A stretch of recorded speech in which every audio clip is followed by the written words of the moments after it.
The country's largest private employer has officially caved to the anti-woke mob.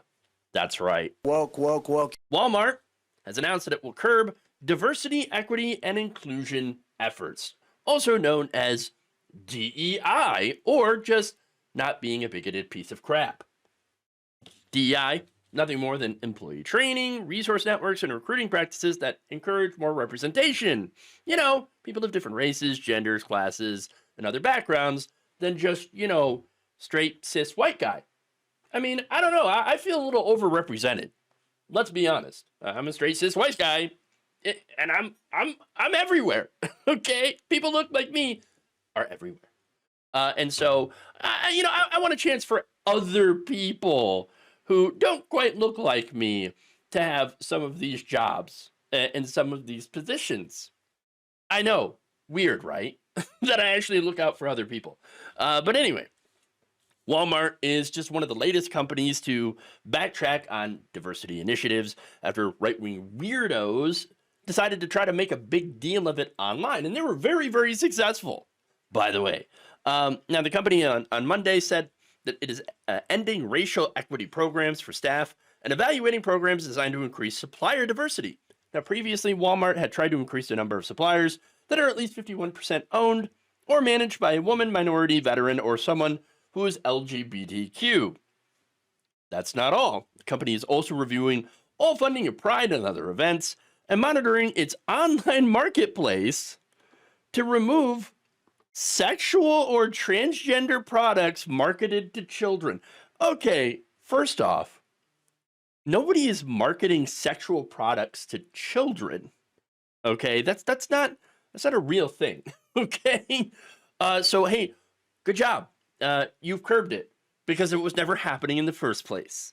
All right, and what the hell is a transgender product for a child? What is that? What does that even mean? My guess is it's clothes with a trans flag on them. Oh no, terrible. Oh my God. It is just absolute sexual anarchy. All up in here. Oh my God.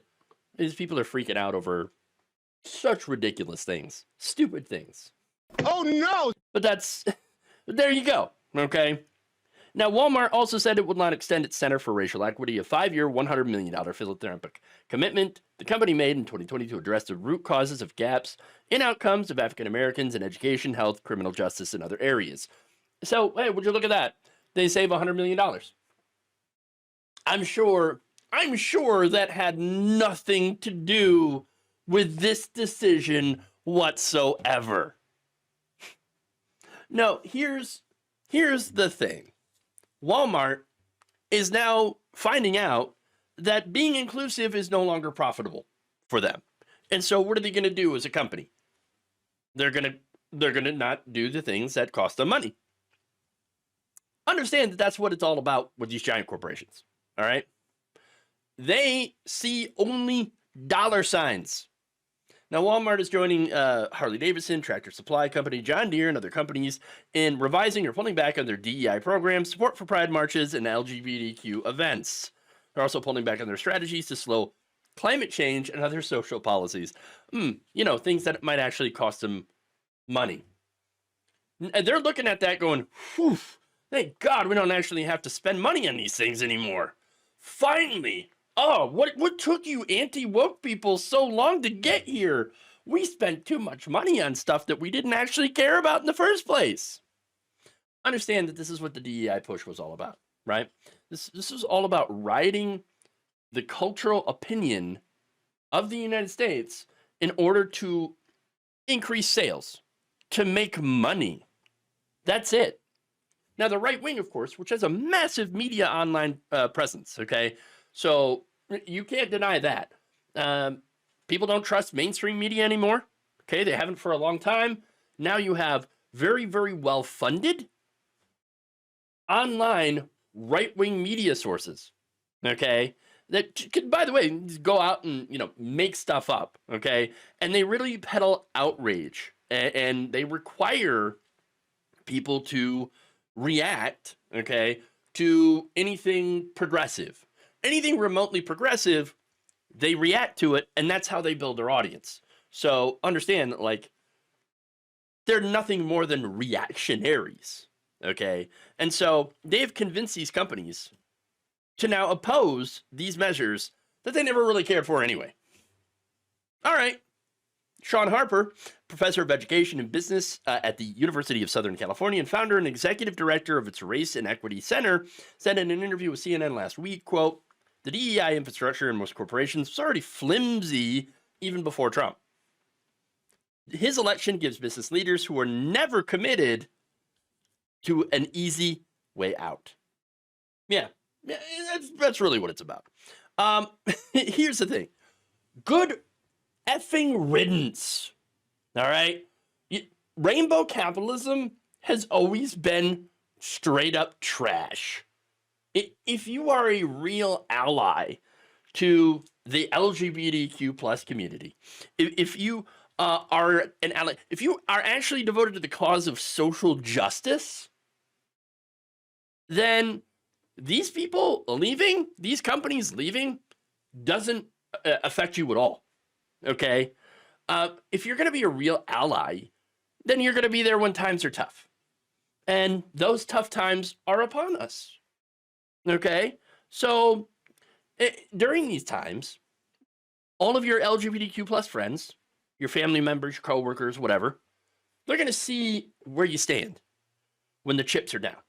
Okay? They're going to see you where you are.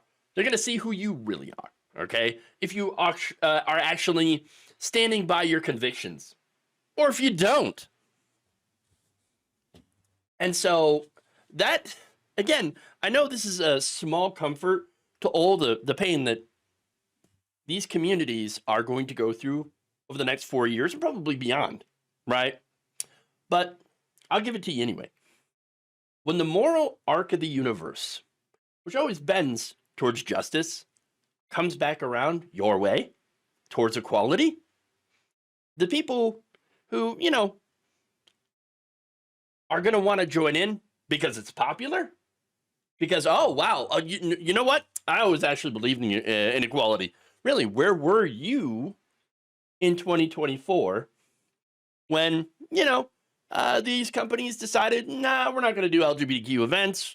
Where were you in 2024 when the Democratic Party decided to throw trans people under the bus and blame them for the loss of Kamala Harris, who, by the way, had the most tepid defenses of transgender people that you could imagine. Okay, didn't run on woke, didn't run on any of that. Okay, no, she ran on palling around with Liz Cheney, all right, and talking about how lethal our military is, and then having pretty much no policy differences between her and Joe Biden that she planned on running on. Where were you, right, when all this was happening? And if you weren't here, if you weren't standing next to the LGBTQ community, if you were not standing with, for social justice, then, well, you should be ignored, because all you were interested in, just like these companies, was hopping on the bandwagon in order to get whatever, whether it be online clout, because certainly people who are defending trans people right now, not having any of that, okay? Or increased sales, which for some time Walmart apparently had, or these other companies apparently had. It was all for them about riding the bandwagon to help them out either financially or socially or whatever. Good PR. And now that it's not anymore, it's not a surprise to see them scatter to the winds, because they were never on your side. They never had your back. And we all know this.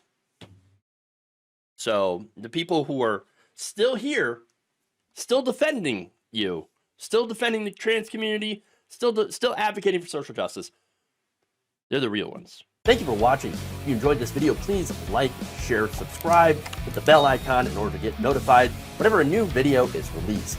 And if you want to support independent, progressive media through this difficult time where it seems like everybody is shutting down, you become a member on our YouTube page, you become a subscriber on Facebook, or you can go to my Patreon. It's patreon.com/Jeff Waldorf. Thank you.